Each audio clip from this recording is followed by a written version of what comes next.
Welcome back to our course, Organizational Behavior. Before we start, let's talk about one story that you must be familiar with, The Journey to the West. It is one of the greatest Chinese masterpieces. It tells how Tang Monk went to the Western Heaven to acquire the scriptures with his three followers, Monkey King, Piggy, and Sha Monk.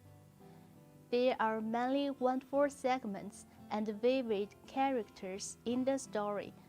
You may like Monkey for his courage. You may also like Piggy for his cleverness. Well, when I was young, I always ignored and even disliked one character, Tang Monk. At that time, I thought he was so incompetent and even stupid. He always treated Monkey unfairly and was unreasonably canned. However, when I reviewed the book as a grown-up, I found that without Tang Monk, they may never succeed in encrypting scriptures. Monkey may stay in the mountain as the king, Piggy may always be finished, and Sha Monk may just be a harmful monster. Although Tang Monk seems to be so weak that he is unable to go west alone, he is persistent and never gives up. And perhaps the most important, he can influence and lead his three followers towards the quest for the scriptures. In the story, Tang is absolutely the leader in the pilgrimage. So, who are leaders? By definition, leader is someone who can influence a group toward the achievement of goals. And leadership is the ability to influence a group toward the achievement of goals. After we finished looking at the definition of leader and leadership, who comes to your mind as a leader? In someone who has great political power, or someone who owns a big company, such as Ren Zhengfei, Jack Ma, or Lei Jun. From an intuitive perspective, most of us will regard leaders as someone with great power. But is leadership the same as power? Can someone with power be a leader? Can leaders influence others without power? Before answering these questions, let's look at what is power. Power refers to the capacity that A has to influence the behaviors of B so that B acts in accordance with A's wishes. There are usually 5 sources of power that have been identified, and they can be classified into formal power and personal power. Formal power is established by an individual's position in an organization. People with formal power will obtain legitimate power, coercive power, and reward power. Legitimate power represents the power a leader has based on his or her position in the organization. Leaders with legitimate power can control and use resources in organizations, such as hiring employees, making investments, etc. Coercive power is the power that a leader has to punish or control. For example, leaders with coercive power can fire someone who isn't working hard.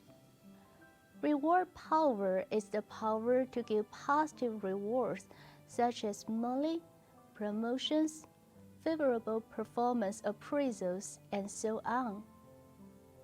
Formal power is easy to understand and common in management, but only obtaining formal power will not make a person to be a good leader.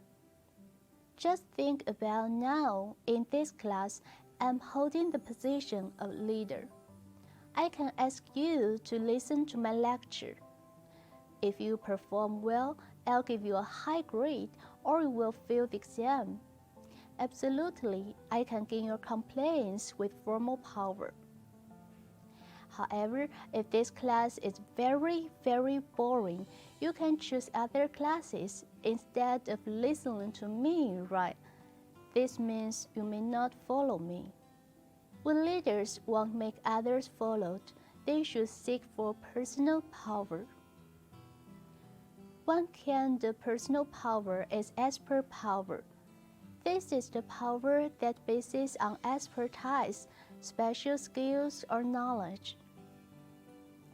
For example, experts in specific domain always have the capacity to influence others, even though they are not in formal positions.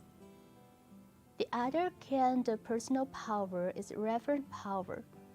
This is the power that arises because of one's desirable resources or personal traits.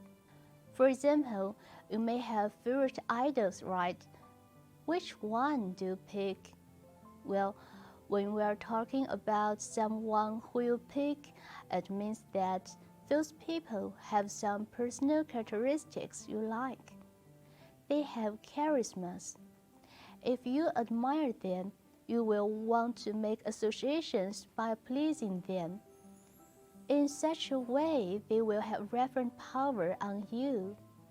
Effective leaders always strive to obtain expert power and reverent power to influence their followers. Until now, please remember 5 sources of power. Let's back to the question in the beginning. Are leadership and power the same thing? Actually, leadership is different from power. Leadership often focuses on goal achievement, so it focuses influence downward and requires goal compatibility with followers.